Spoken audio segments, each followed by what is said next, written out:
Hi guys. All right, welcome to Unit 7, Lesson 4, the relationship between volume of prisms and pyramids. I'm going to add a video to the lesson intro page that explains this concept better than I probably could right now just through words, but make sure you read through the lesson. There's lots of valuable information in there, and watch that extra video. The main thing we need to remember is that a pyramid has 1/3 the volume of a prism with the same base and height.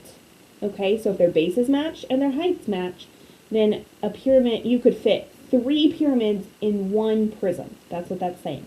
Okay, so let's practice a little bit, and then again, like, watch those videos, because hopefully the visualization of them will help make things make more sense.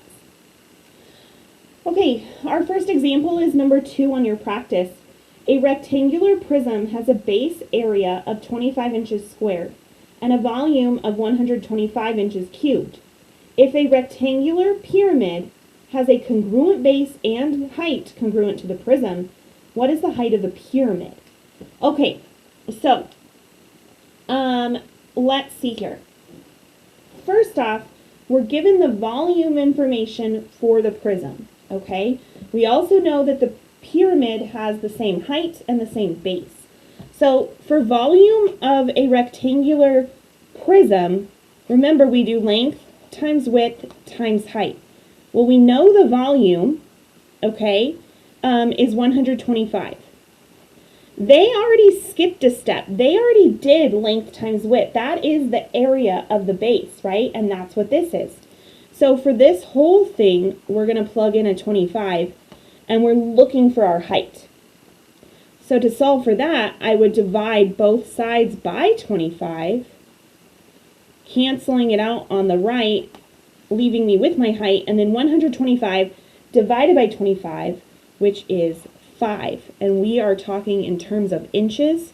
So the height of the pyramid is also going to be 5 because it had the same base and the same height. It already told us that, right? It said congruent, a height congruent to the prism. So because I found the one for the prism, that means I also found the one for the pyramid.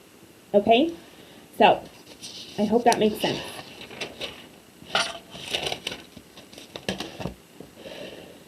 Number 2 is also number 4 on your practice. A prism and a pyramid have congruent triangular bases.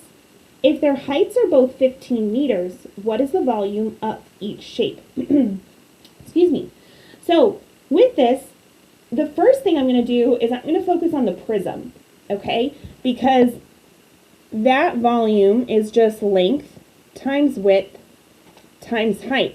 Well, this is the base. This is like we're looking over the base, okay?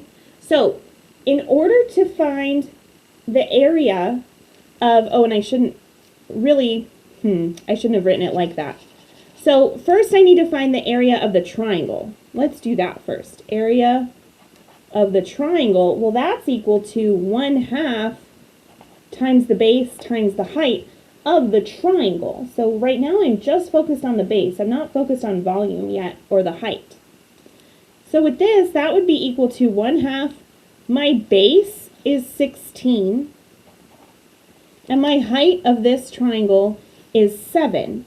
So these two numbers here, this is just extra information. This isn't helpful to us right now, okay? Half of 16 is 8, and then times 7 is 56 meters squared. So for the volume of the prism, it's the area of the base, right? Well, that's this guy. Okay, so let me rewrite that. So for the prism volume, we have area of base times the height. Well, for this case, that's 56 times, and then this said 15 for the height. Okay, so I'm going to do 56 times 15. Let me see what that is equal to. 56 times 15 is 840. So the volume of the prism is 840 meters cubed. That's one of my answers. Oops, I cut off my cube, but you get it. Okay? Now, being that the pyramid has the same base and the same height, really what I can do, and I know that pyramids are 1/3 a prism, so for the pyramid volume, we can do 840 divided by 3, or that's taking 1/3 of it. So divided by 3, that gives me 280 meters cubed. Okay, so in this case, that would be both of these answers. Now we could have also found the volume by doing 1/3 times the base times the height, right? And that would have gotten us to that same answer. Number 3 is number 1 on your quick check. There is a rectangular prism and pyramid with congruent bases and height. What if, I don't know where I got that. If the volume of the pyramid is 48 inches cubed, what is the volume of the prism? Well, every pyramid is 1/3 times, it's 1/3 of the prism. So in that case, we could take the 48 and multiply it by 3, and that's going to give us the volume of the prism, which is 144. Okay, so you really just have to pay attention to like what direction are you going in, and then that is going to give you your volume. Am I multiplying by 3 or am I dividing by 3? And that really just depends on, are you starting with the prism or are you starting with the pyramid? So if you need extra support, as always, just let me know. Have an awesome day.